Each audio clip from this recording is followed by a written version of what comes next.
Boa noite. Boa noite. O tema que eu trouxe hoje é perdas de pessoas amadas, de mortes naturais e prematuras. Então, isso é uma coisa assim, que sempre é bom a gente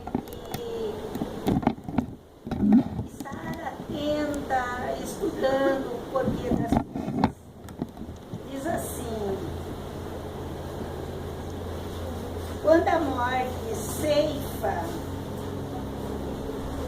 alguns familiares, consideração com os jovens, a gente sempre sente mais.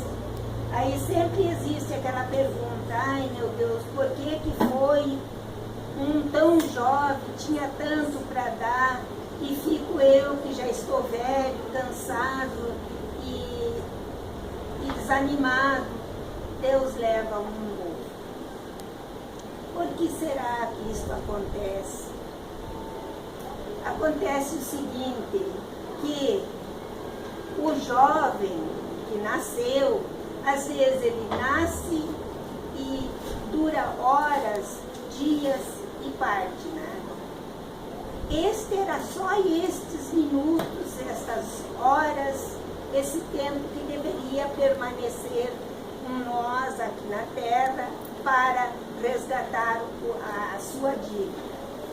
Enquanto que nós que lamentamos por que nós ainda somos velhos e ainda estamos aqui, é que a nossa dívida ainda não foi saldada. Então nós temos que continuar. Vocês veem, tem coisas que têm sentido. Por exemplo, eu esteja preso, condenada, vamos comparar, 3 anos.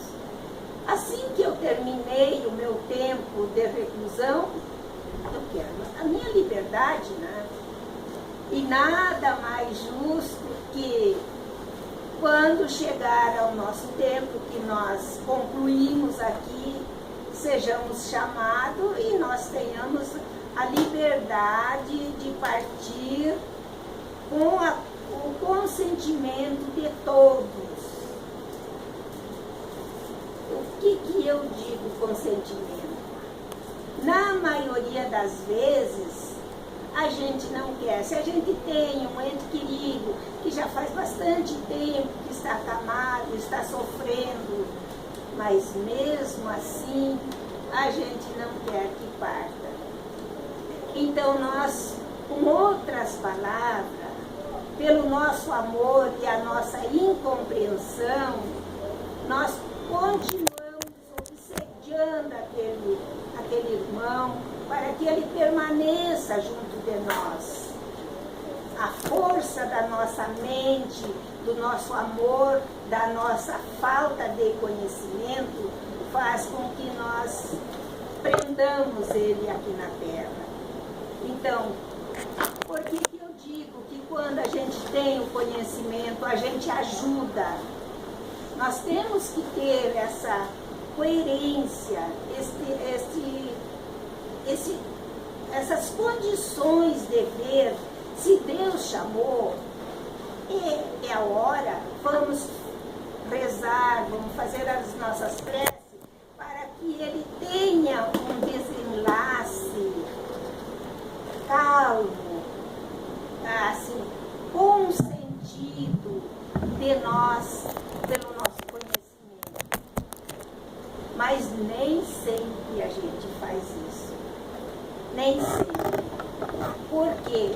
Pelo nosso amor, pelo nosso egoísmo, de não querermos perder, de não querermos a ausência deles. Vocês sabem que a gente, pensando bem, uma passagem bem consentida dos familiares que entendem e que rezam e que fazem por merecer com que esse irmão faça uma boa passagem, é muito importante. Vocês vão dizer, ela diz assim porque talvez ela não teve algum familiar que já desencarnou? Eu tenho. E era o meu neném, e ia fazer 21 anos, e era uma menina trabalhadora, mas o tempo dela foi concluído, e muito eu rezei para que ela encontrasse a paz, porque todos nós, quando assim contam os livros, né? Porque eu não lembro da minha reencarnação passada, mas pelo que os livros nos orientam, nos esclarece, diz que quando a gente parte daqui, os nossos entes queridos nos esperam lá. Posso comprovar pela minha filha e pela mensagem que ela nos mandou. Ela nos disse assim: fiquem descansados, a minha avó estava me aguardando. Ela tinha as duas vós, tanto pelo meu lado como pelo lado do pai desencarnado. Então a gente não sabe qual das vós, mas lá estava uma. Mas o que é mais importante que eu quero dizer, que sabendo que quando a pessoa parte daqui, ele passa por uma transição, dependendo dos conhecimentos nossos aqui, para que não perturbe aquele irmão que está chegando em nova casa. Porque ele sente tanto quanto nós em ter nos deixado aqui, e eles sabem que nós também tínhamos muito amor, e ele leva muito amor.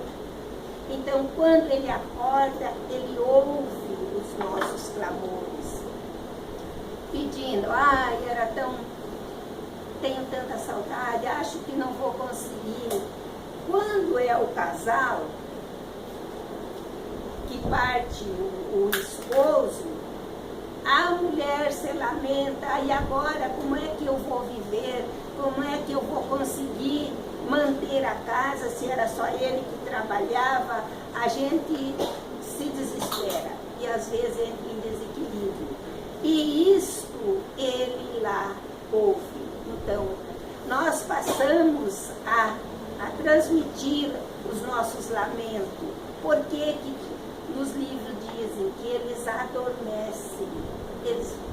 Quando parte do lado de lá, ele é encaminhado a um ambulatório, um hospital, e passa por um sono profundo para que não fique nos ouvindo as nossas lamentações. Porque nem sempre as nossas lamentações são preces.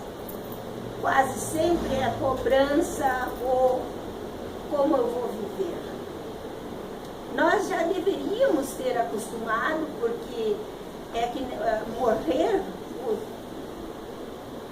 partir, é tanto quanto uma mãe espera 9 meses um filho. Nós deveríamos já estar preparados. Mais cedo ou mais tarde chega a nossa vez. Lá na minha casa eu continuo pensando que tem alguém que pensa que eu vou ficar para semente, mas não, um dia ou outro eu vou ser chamada, e muito feliz ficarei se eu puder partir descansadamente, porque eu procuro orientar: olha, essa é a lei da vida. Quando eu concluir meu tempo aqui, eu quero partir e quero estar feliz lá. Mas o que acontece? Quando a gente não tem esses conhecimentos que as casas espíritas nos oferecem, antigamente a gente não tinha esses esclarecimentos. Então, o que a gente dizia? A gente clamava, muitas pessoas blasfemavam contra Deus, porque Deus tinha tirado, como se Deus fosse um carrasco e estava levando a pessoa querida.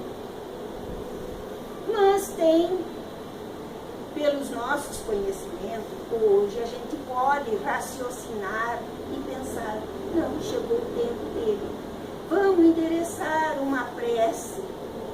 Saudade, gente, a gente tem sempre. Não pense que porque nós somos espíritas, que quando um ente querido parte, a gente não sente saudade. Tem dias que é irresistível a saudade que a gente sente. E principalmente quando eles vêm nos visitar. Aí parece que aquela saudade nos aperta mais, porque nós sentimos a presença deles. Eu já sou uma pessoa mais privilegiada porque eu tinha o conhecimento do estudo e eu sou médium. Muitas vezes, quando a minha filha se comunica comigo, ai que dor! Vocês não imaginam, eu choro muito, mas é pela felicidade que a gente tem em poder se comunicar, em saber que eles estão bem. Quando nós estávamos esperando aquela pequenininha que está ali, nós pensávamos assim, talvez seja a Karen que vai reencarnar nessa minha neta. Mas como a gente tem esse intercâmbio com o mundo espiritual, um dia no Evangelho, a mentora do Evangelho disse assim, esta criança que vai acordar na casa de vocês não é o que vocês estão pensando, mas é um espírito muito iluminado e que vai vir para amparar vocês, para ajudar. E de fato é. Então, não é minha filha. E aí ela disse, porque a sua filha está em missão. Mas passou muitos e muitos tempos que ela não mandava mensagem, não entrava em comunicação. Um dia nós, no trabalho mediúnico, ela chegou, mas eu cheguei, eu estava tão oprimida, parecia assim, saudosa, mas eu não sabia de quê. Aí, a primeira comunicação que chegou, ela dizia assim, eu não queria chorar. Mas por que eu estou dizendo isso, que eu não queria chorar? Mas eu estava chorando. Mas eu não queria chorar. Aí ela disse, mãezinha, fazia muito tempo que eu queria vir te abraçar e não tinha tempo, mas eu te mandava mensagem. Mas aí sim, eu me despejei. Aí a gente chora, mas não é aquele choro de egoísmo, é de felicidade. Mesmo que vocês não ouçam, mesmo que vocês não vejam, mas vocês sentem. Então, a perda de entes queridos é só uma passagem dessa dimensão para outra. E o que nós podemos fazer e ajudar com as nossas preces? Então, quando a gente pode comprovar, isso eu trago, é algo concreto que eu estou passando para vocês, porque aconteceu comigo. Mas no livro aqui diz que tem uma perda que a gente custa mais a aceitar, é a perda no caso de acidente. Porque a gente nunca acha que fosse o momento. Sempre é o momento.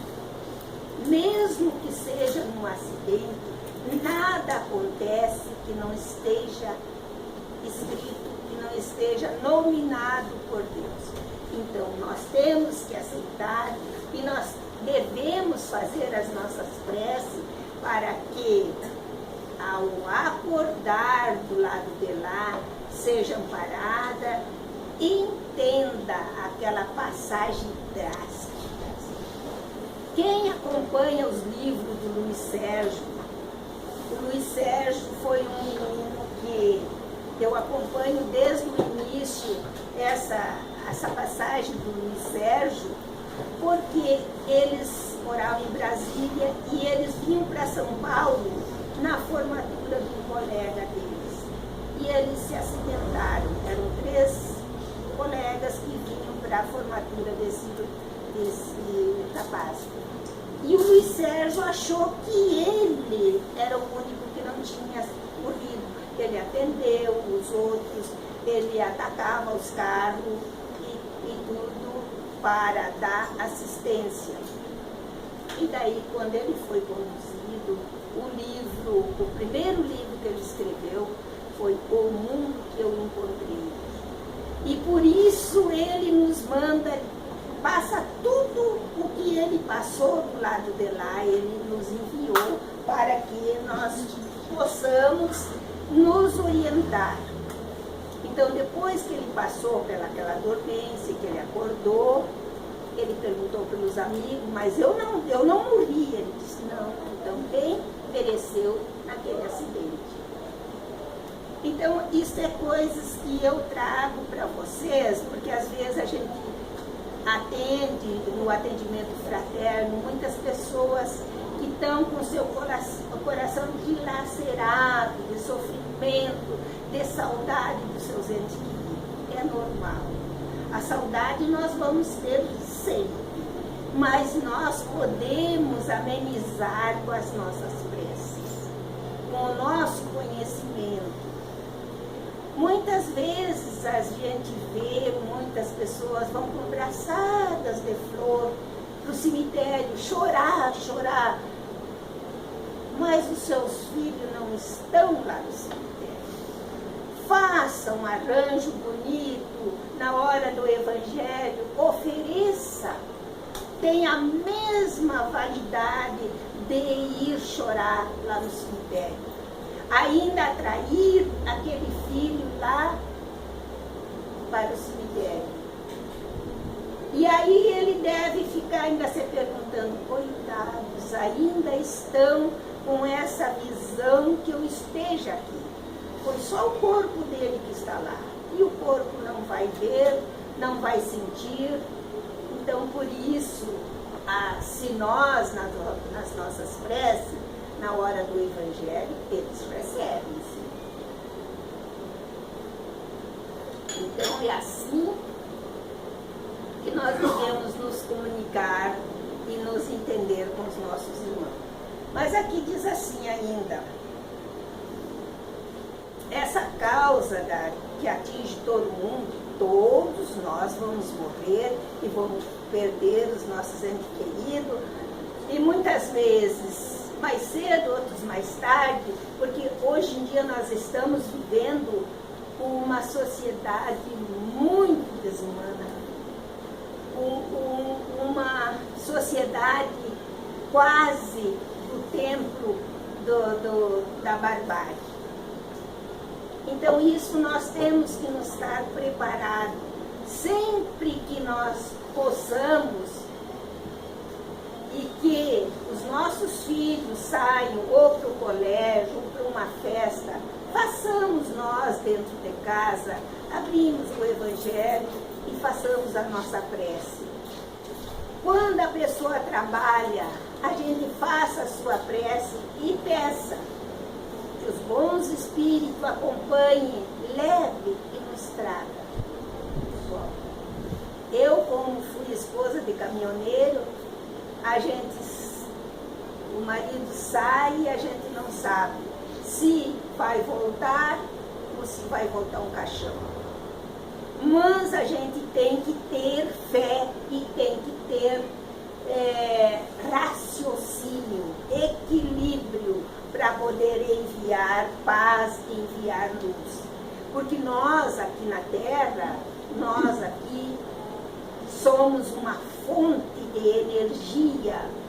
E estas nossas energias, através da oração, nós enviamos e essa energia chega até lá. Vocês veem, tem outra coisa que comprova. Tem um centro espírita no Rio de Janeiro, Tupiara, que quando a gente escreve para lá, contando as enfermidades da gente, eles nos enviam as dicas, o dia que a gente vai fazer a cirurgia e as preces que devemos fazer a preparação. E muitos dos irmãos aqui que escreveram e receberam a graça pela cirurgia espiritual. Então, isto está comprovado, esse intercâmbio. No Livro dos Espíritas, quando Allan Kardec estava fazendo as perguntas para os espíritos, ele perguntou: mas os espíritos interferem em nossa vida, nossas vidas? Eles responderam: muito mais do que vocês imaginam. Então, os espíritos convivem com nós, estão junto de nós. E esse estar junto de nós tem uma passagem que Jesus nos diz assim, daquele menino que foi falar com ele: mestre, o que eu devo fazer para ter vida eterna? Ah, tem que rezar, tem que ajudar os pobres. Isso eu faço, isso eu faço. Todos ele dizia: então volta, vende o que tens, doa aos pobres e retorna. Aí doeu muito, porque ele era um jovem muito rico. Então ele era muito apegado aos seus bens. Aí esse não deu. E quando a gente é muito apegado aos bens, quando a gente tem muitos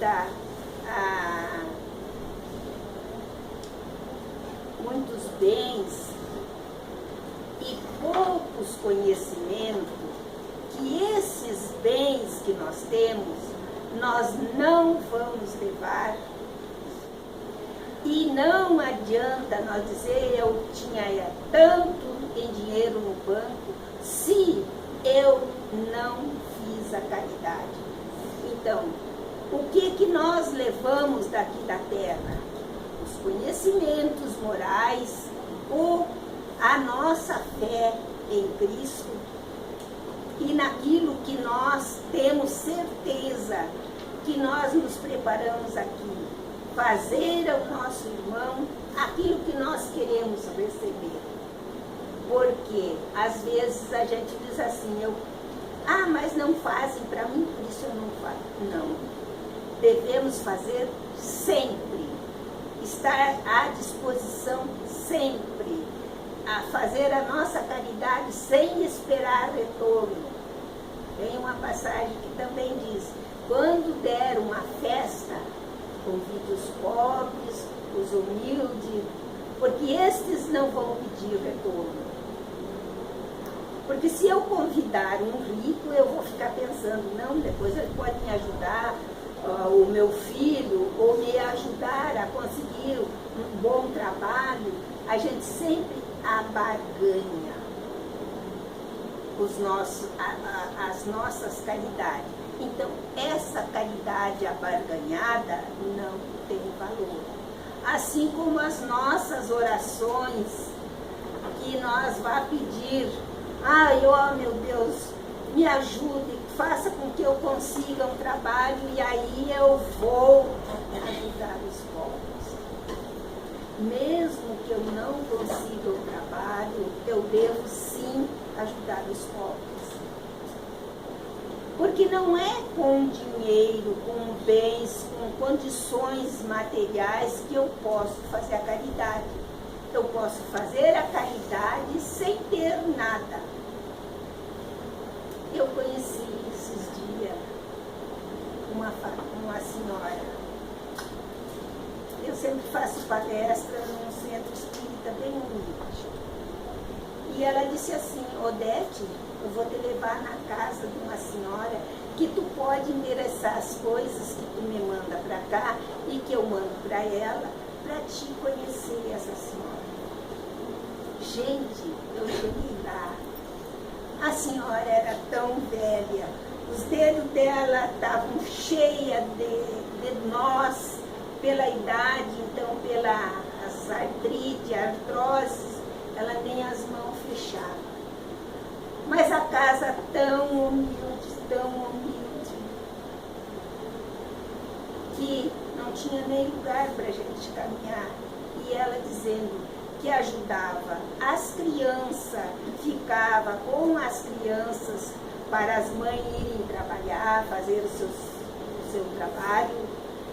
Ela estava desenvolvendo um trabalho com menores de rua, ensinando a música. E então, que era o mínimo que ela podia fazer. E, inclusive, eu tinha ido para levar uma lâmpada, ela fazia acolchoado. Ela disse assim: minha filha, eu não posso mais pegar bolha. Aí eu fiquei com vergonha. Eu ainda tenho saúde, eu ainda posso fazer muito. Se aquela senhora, que nem uma casa decente, ficava com todas aquelas crianças para que as mães pudessem trabalhar. Então, isto só faltou eu ver Jesus ali. Ela está fazendo um serviço de caridade muito relevante. E com certeza essa pessoa, quando desencarnar, vai ter muitas preces de agradecimento e de pedidos de louvores para ela. Quem já assistiu o filme do André Luiz? Então tem uma passagem daquele filme que me chama muita atenção. André Luiz era um médico, mas ele tinha o consultório dele assim de gente. Mas ele só trabalhava pelo dinheiro. Ele era um médico que era dinheiro para lá e atendimento para cá. E um dia a secretária dele passou com um casal que não tinha dinheiro. E ele fez uma cara bem feia, como quem diz: como tu me passa uma pessoa que não tem dinheiro para pagar? Quando ele faleceu, passou do lado de lá, as preces da mãe dele, pela recuperação dele, pelo perdão, pela melhoria dele, e daquela senhora que recebeu aquele dia o atendimento gratuito. E de mais ninguém. Os que ele atendeu por pagas, não teve preces. Então vocês veem que nós podemos fazer muito aqui, assim como nós podemos não fazer nada e também não receber nada. Então a nossa passagem vai depender de nós. Se nós vamos ser bem acolhidos ou menos acolhidos.